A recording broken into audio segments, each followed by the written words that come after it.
Você está ouvindo pelo 740 AM, Rádio Trianon.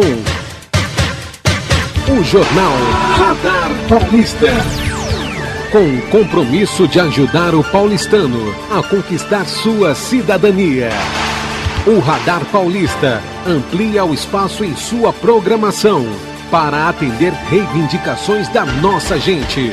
A interação com o cidadão de São Paulo é a proposta de jornalismo do Radar Paulista, sob o comando do jornalista Renato Albuquerque.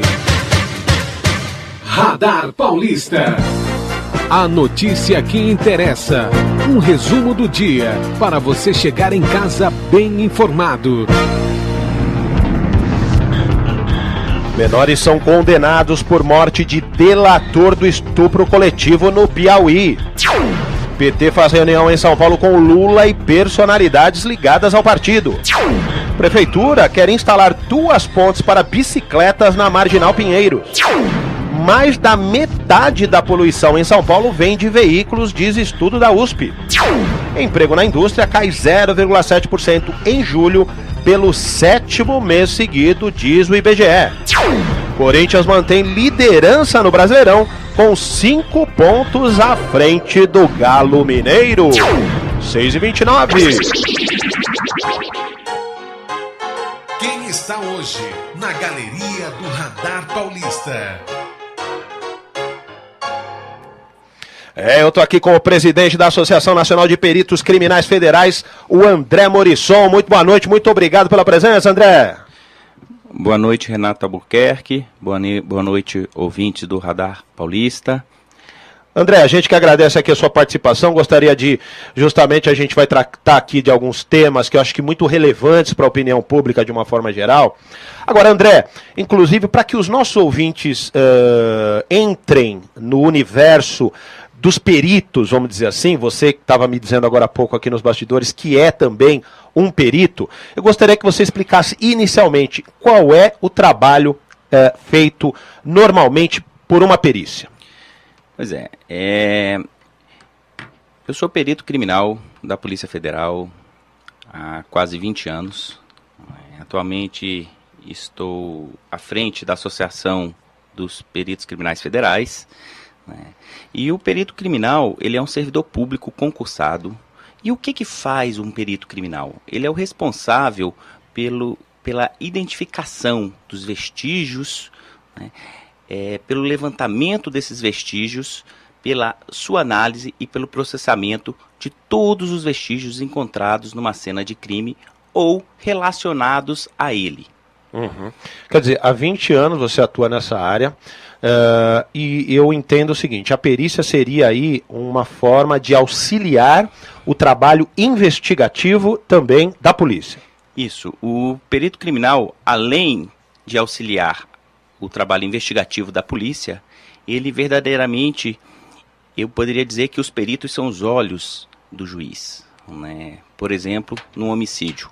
Antes mesmo do juiz tomar conhecimento daquele homicídio, a perícia é acionada, a perícia vai ao local, faz o levantamento de todos os vestígios materiais que ali se encontram, seja um vestígio biológico, seja um projetil de uma arma de fogo, seja uma imagem que uma câmera de circuito fechado captou, levanta todos esses materiais e, amparado pela ciência, ele processa, interpreta e dá ao juiz o quê? Ele dá ao juiz a dinâmica dos fatos como ocorreram ali, ele aponta quem são as pessoas que estiveram naquela cena do crime, ele aponta quem são os possíveis os possíveis autores, e ele aponta também quem são as vítimas.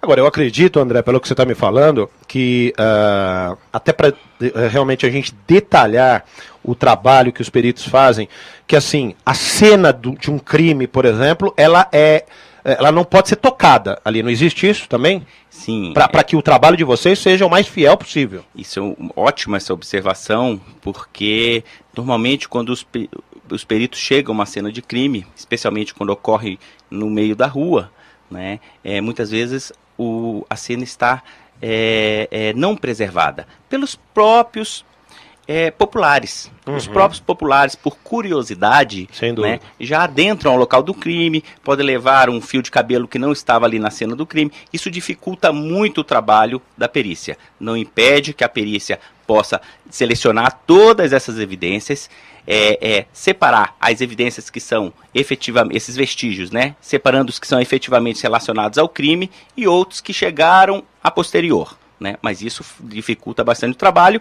Foi ótima observação, porque a população deveria ter consciência de que houve um crime, ela é a primeira que deveria preservar e impedir o acesso de outras pessoas até a chegada da polícia. Até para que se chegue a uma conclusão devida dos fatos, né? Para que não ocorra o que você disse, de repente um erro ali que pode ser um complicador, pegar uma pessoa inocente às vezes, né, numa situação. O maior problema que eu vejo nesse ponto é contaminar vestígios que ali estão. A contaminação de vestígios, como eu disse, o perito ele trabalha amparado pela ciência. Então ele trabalha nos limites da ciência. Se um determinado vestígio, por exemplo, biológico, ele foi contaminado, né, por um popular que adentrou a cena do crime, infelizmente o perito não vai poder, algumas vezes, afirmar quem foi o autor. Se não houvesse essa contaminação, o perito pegaria aquele vestígio biológico e poderia apontar o autor. Agora, eu fico também pensando, André, no seguinte: hoje em dia nós temos aí as mais variadas formas de tecnologia, a tecnologia está cada vez mais avançada e, consequentemente, acredito que esses equipamentos hoje tecnológicos ajudem bastante no trabalho da perícia, não é isso? Dá para comparar, você que está há 20 anos nesse mercado, há 20 anos atrás com os tempos atuais em termos tecnológicos?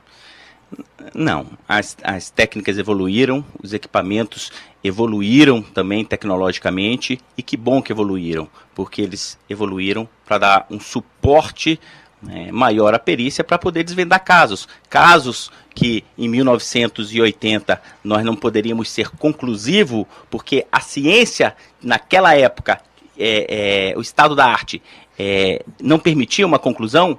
Hoje nós podemos concluir, seja pela evolução tecnológica, seja pela evolução das técnicas e pelos métodos da ciência.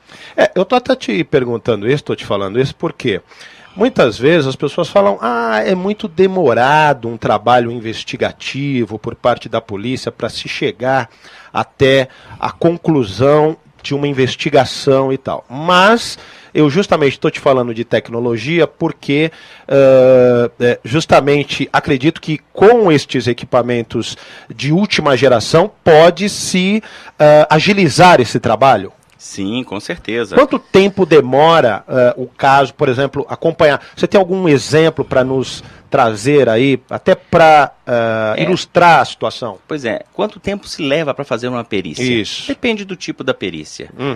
Por exemplo, uma cédula falsa. Uma cédula falsa, dependendo das suas características, se é uma característica habitual, se não tem se não é nenhum tipo de impressão inovadora, o perito ele pode realizar esse laudo em um dia. Mas a perícia também pode levar meses para serem concluídas. Em casos de homicídio, muitas vezes, dependendo da cena do crime, da complexidade da cena do crime, a perícia pode levar alguns meses para concluir. Tem obras aí, exames em obras de engenharia, também a perícia ela leva vários meses para concluir. Então eu posso dizer que a perícia, dependendo do caso, ela pode ser realizada em um dia, quanto ela pode levar meses ou até um ano para ser concluída. Dependendo aí da situação. Você tem algum caso assim de conhecimento nacional, por exemplo, para trazer aqui para a gente, para falar do início até o final, a conclusão do trabalho por parte da polícia, né, da investigação e com a colaboração aí da perícia? Olha, o senhor citou aí a condenação do senhor João Vacari. Pela Operação Lava Jato. Pela Operação Lava Jato. Uma das dúvidas que o judiciário teve foi com relação a quem estava sacando um dinheiro, num terminal eletrônico que umas câmeras de segurança filmaram. Havia dúvida se era a esposa do João Vacari ou sua cunhada. A perícia analisou essas imagens, né, coletou os padrões tanto da esposa quanto da cunhada, confrontou e seguramente pôde afirmar para o juiz, olha, não era a cunhada, era a esposa do senhor João Vacari que sacou dinheiro. Então esse é um caso em que é conclusivo da perícia. Ela deu a verdade daquele fato ao juiz para que ele pudesse melhor decidir. E que inclusive hoje o Vacari, né, como você acabou de citar aqui, o João Vacari Neto, que é o ex-tesoureiro do PT, acabou sendo condenado, porque acredito que até a ligação aí tenha favorecido bastante o fato da esposa do Vacari ter sido aí comprovadamente a mulher que retirou esse dinheiro. Agora, no que diz respeito ao trabalho propriamente dito, eu diria até na parte política, há algum entrave? Porque acredito que, por exemplo, a perícia deva sofrer algum tipo de pressão política. Nós estamos falando, por exemplo, de um figurão do Partido dos Trabalhadores, aqui no caso do Vacari. E acredito que algumas outras questões. Há algum tipo de pressão em cima da perícia criminal para que, muitas vezes, os fatos não sejam divulgados como eles efetivamente aconteceram? Olha, há pressão natural da solução mais célere daquela perícia, né? Mas a perícia ela não deixa se abater por essas pressões. A perícia ela tem que ser imparcial, a perícia tem que ser isenta. No caso agora dessas imagens que o senhor acabou de citando, que talvez por ter identificado que era a esposa, possa ter contribuído para a condenação, o mais importante nesse caso não foi relacionado à esposa, foi inocentar a cunhada. Não era a cunhada que estava sacando, e a cunhada estava ali sendo acusada de sacar o dinheiro. Então a perícia, ela não vem para acusar, né? Não vem para acusar, ela vem para falar a verdade. Se tiver que apontar o autor, ela aponta. Se tiver que apontar o inocente, ela aponta. Sem dúvida, porque é um trabalho técnico. Mas justamente, eu estou te perguntando isso também, André, porque semana passada eu dei até uma informação aqui do presidente do Tribunal de Contas da União, que vinha sofrendo pressões justamente para não aprovar as contas do governo da presidente Dilma Rousseff. Quer dizer, ele, acredito, até comentei aqui, ele não vai colocar, acredito eu, né, um profissional, uma pessoa, vai manchar o nome na parte técnica para salvaguardar o interesse de quem quer que seja, nível político e tudo mais. Acredito que esse tipo de coisa, não denegrindo a imagem dos peritos, mas sabendo como as coisas acontecem. Vocês já sofreram algum tipo de pressão nesse sentido? Nunca houve esse tipo de pressão? Olha, no dia a dia, a perícia da Polícia Federal, ela realiza milhares de laudos por ano. Óbvio que dentro desses milhares de laudo pode haver da mais diversa ordem, pressões, né, como eu disse, pela celeridade, pressões pela vontade da investigação de resolver logo o caso, pode haver tentativa de ingerência, né, mas, de fato, esses casos dentro da Polícia Federal, eles são coibidos, né? Mas justamente por causa dessa suspeita é que nós temos uma proposta de emenda à Constituição, né, que desvincula toda a perícia criminal das polícias civis e federal, para que não pare essa dúvida que se a perícia está sendo isenta, não está sendo isenta pelo simples fato de estar inserida dentro da polícia. Quer dizer, na verdade, vocês querem trabalhar com autonomia e isenção. Essa é a proposta. Nós trabalhamos com isenção, né? Mas nós queremos trabalhar com mais isenção. Não basta você ser isento, você tem que ter uma estrutura que permita mostrar publicamente que o seu trabalho é isento. E estar inserido dentro das polícias que investigam, né, não dá esse sentimento, essa segurança para ninguém de que a perícia está sendo realizada com total isenção. Não dá total credibilidade, muitas vezes, no trabalrio. E não dá total credibilidade. Apesar de estar sendo realizada com isenção e imparcialidade, fica sempre esse sentimento, né? E é nessa ótica que nós estamos com essa proposta de emenda à Constituição, né, que possibilita desvincular toda a perícia das polícias civis e federal. Isso não é um desejo dos peritos criminais federais. Essa desvinculação é uma recomendação internacional. A ONU recomenda há décadas que toda e qualquer perícia seja desvinculada das polícias. A Anistia Internacional recomenda da mesma forma. O governo federal também recomenda que as perícias criminais sejam desvinculadas das polícias civis e federais e federal. Através do Programa Nacional, do Plano Nacional do Plano Nacional de Direitos Humanos, o PNDH3, uma das suas diretrizes é desvincular as perícias das polícias. A primeira Conferência Nacional de Segurança Pública também veio com a segunda diretriz mais votada, perdendo para a primeira diretriz por apenas um voto, pedindo a desvinculação das perícias das polícias. Isso em 2009.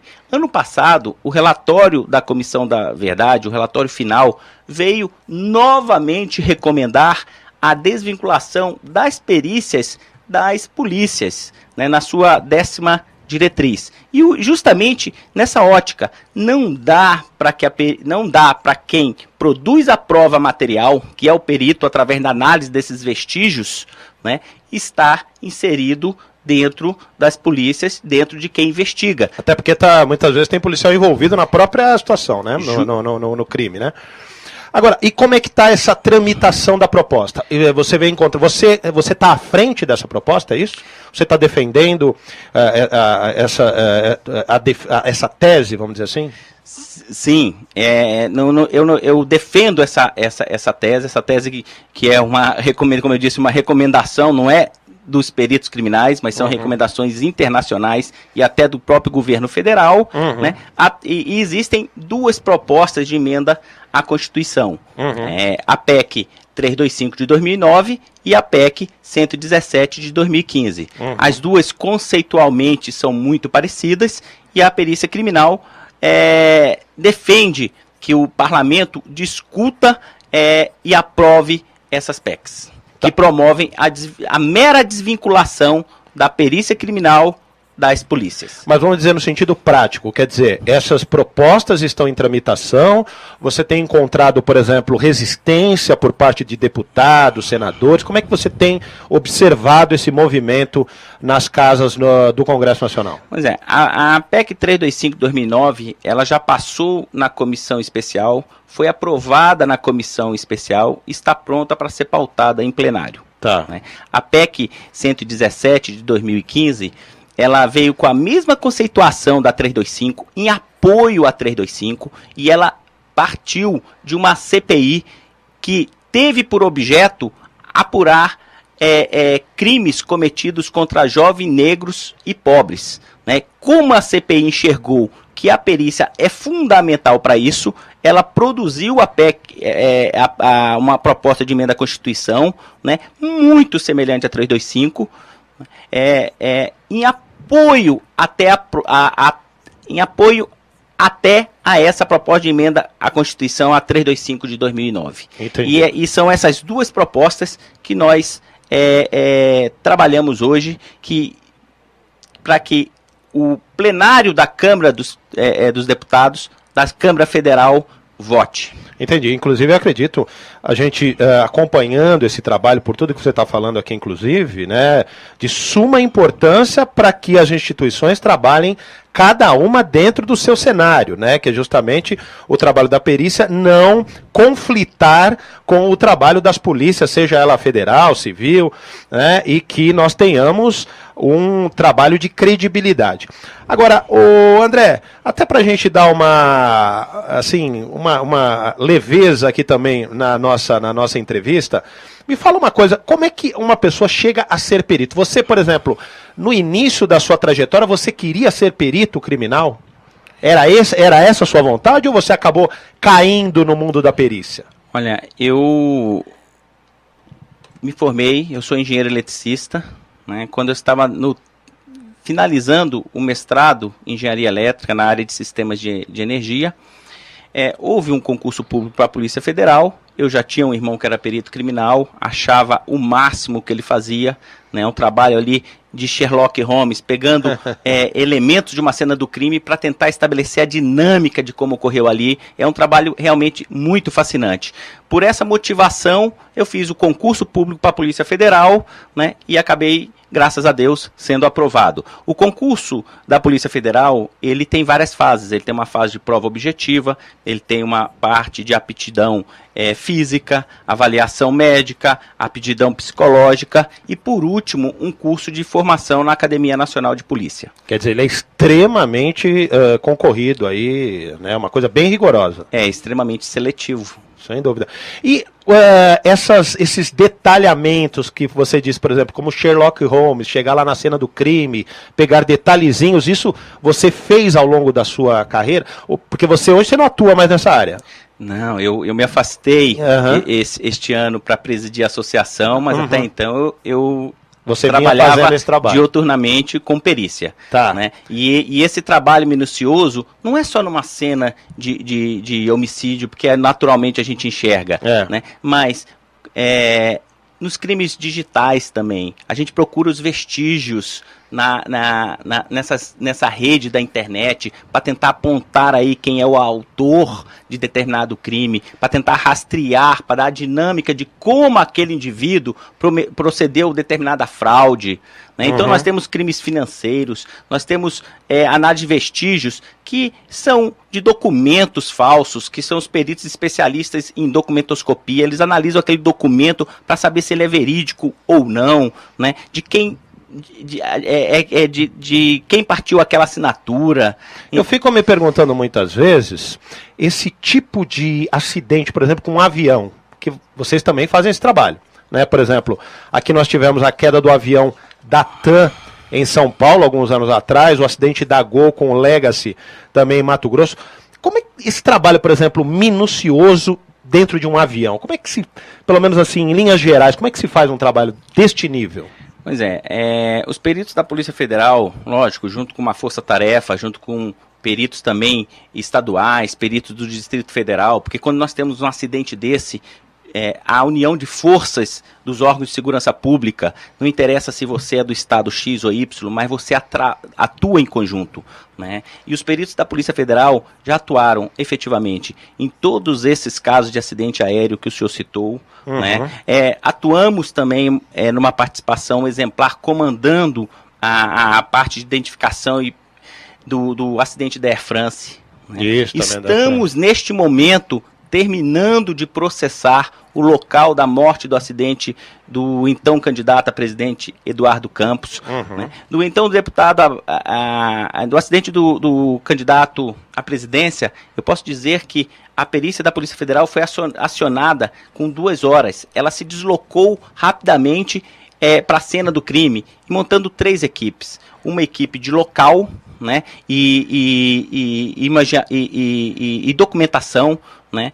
Essa equipe de local fotografou, ela filmou, ela usou scanners 3D para documentar toda aquela cena do crime e possibilitar que levar aquela cena do crime para os laboratórios. Porque Entendi. a cena vai ser desfeita daqui a pouco. Agora, uma pergunta que eu te faço, André, e que muitas vezes eu até comento e dou a notícia, de que, por exemplo, o caso do Eduardo Campos, né?